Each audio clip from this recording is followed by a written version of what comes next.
Hello friends, स्वागत है आपका अपने यूट्यूब चैनल निशा और मैं एजुकेशनल में। आज हम क्लास 12 की हिंदी पढ़ेंगे।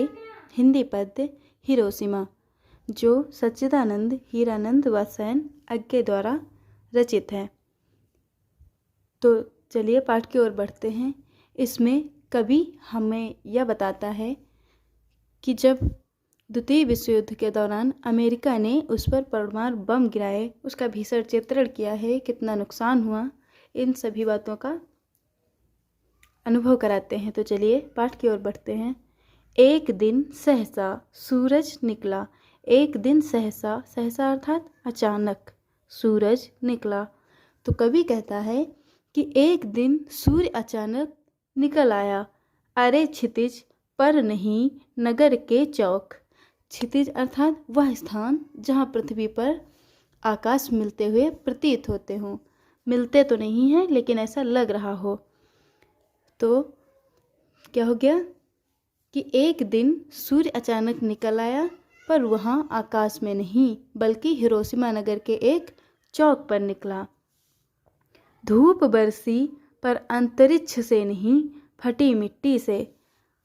अर्थात क्या हो गया कि वहाँ पे जिस प्रकार सूर्य के उदय होने पर आकाश से धूप की वर्षा होने लगती है, अर्थात धूप चारों ओर फैल जाती है, उसी प्रकार उस दिन वहाँ की फटी हुई मिट्टी धूप बरसा रही थी।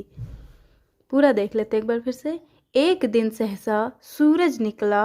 अरे क्षितिज पर नहीं नगर के चौक। धूप बरसी पर अंतरिक्ष से नहीं, फटी मिट्टी से। एक दिन सूर्य अचानक निकला या निकल आया, पर वहाँ आकाश से नहीं बल्कि हिरोशिमा नगर के एक चौक पर जिस प्रकार सूर्य के उदय होने पर आकाश से धूप की वर्षा होने लगती है, या यूँ कहें कि धूप चारों तरफ फैल जाती है, उसी प्रकार उस दिन वहाँ की फटी हुई मिट्टी से धूप बरस रही थी। छायाएं मानव जन की दिशाहीन।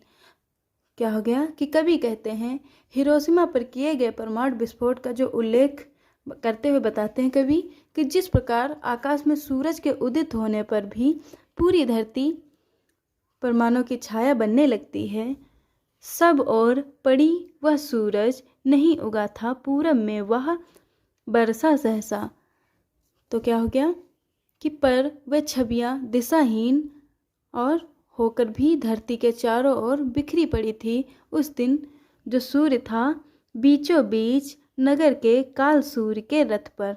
काल सूर्य अर्थात मृत्यु रूपी सूरज। तो क्या हो गया कि उस दिन सूर्य प्रतिदिन की तरह पूरब से नहीं निकला, परंतु उसका उदय अचानक ही हिरोशिमा के मध्य स्थित भूमि से हुआ।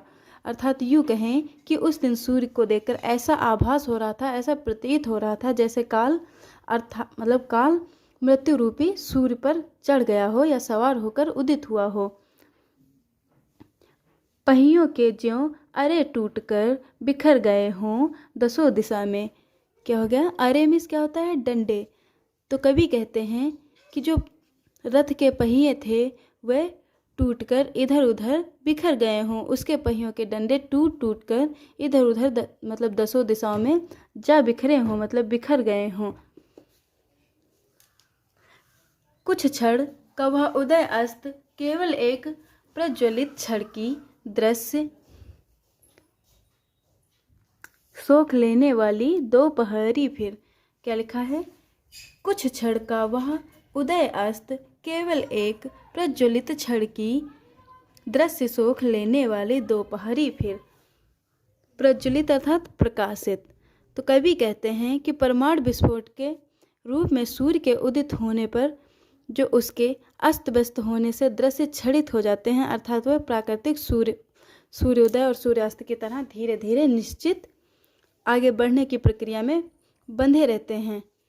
या यूँ कहें कि सूर्यास्त जो सूर्यास्त और सूर्य उदय का आभास दिलाने वाले जो मानवीय गतिविधियों के दुष्परिणाम स्वरूप जो उत्पन्न दोपहर का वह ज्वलंत क्षण अपने ताप से वह दृश्यों को भी सोख लेने वाला है। अर्थात परमाणु विस्फोट का रूपी वह जो सूर्य है अपने हानिकारक प्रभाव से सब कुछ जलाकर राख कर देने वाला था। कुछ क्षण का वह उदय अस्त केवल एक प्रज्वलित क्षण की दृश्य सोख लेने वाली दोपहरी फिर। अर्थात मतलब कि एक सूर्यदेव और मतलब एक सूर्य उदय और एक सूर्य अस्त का आभास दिलाने वाले जो मानवीय गतिविधियों के दुष्परिणाम थे, वे उत्पन्न दोपहर का वह ज्वलंत क्षण अपने ताप से वह दृश्यों को भी सोख लेने वाला था। अर्थात परमाणु जो विस्फोट था वह सूर्य अपने हानिकारक प्रभाव से सब कुछ जलाकर राख करने वाला लग रहा था। छायाएं मानव जन की नहीं मिटी लंबी हो होकर।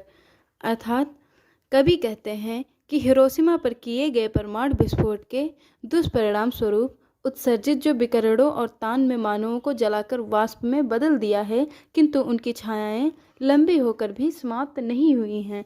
मानव ही सब भाप हो गए, छायाएं तो अभी भी लिखी हैं।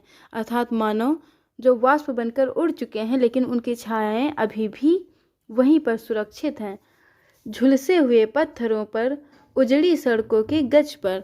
अर्थात जो विकिरणों से सुलझे हुए वहाँ के पत्थरों और क्षतिग्रस्त हुए सड़कों की दरारों पर वे मानवीय छायाएं आज भी विद्यमान हैं और मौन होकर उस भीषण त्रासदी की कहानी कह रही हैं। मानव का रचा हुआ सूरज मानव को भाप बनाकर सोख गया। पत्थर पर लिखी हुई यह जली हुई छाया मानव की साखी है। साखी अर्थात साक्ष्य प्रमाण। तो कवि कहते हैं कि आकाशीय जो सूर्य से निर्मित इस सूर्य की तुलना करते हुए कहते हैं कि जो आकाश का सूर्य वह हमारे लिए वरदान स्वरूप है, उससे हमें जीवन मिलता है, परंतु जो मनुष्य द्वारा रचित सूर्य है वह परमाणु बम अति विनाशकारक है, क्योंकि इससे अपनी जो मानव को वाष्प में परिणत करके उसकी जीवन लीला ही समाप्त कर दी है। पत्थर पर विद्यमान मानव की जो छाया है इस सच का जीता जागता सबूत है, साक्ष्य है, प्रमाण है। इस प्रकार यहाँ मानव को ही मानव के विनाशकारक होने का कारण देखकर कवि संकेत करता है, अत्यंत मर्महित है।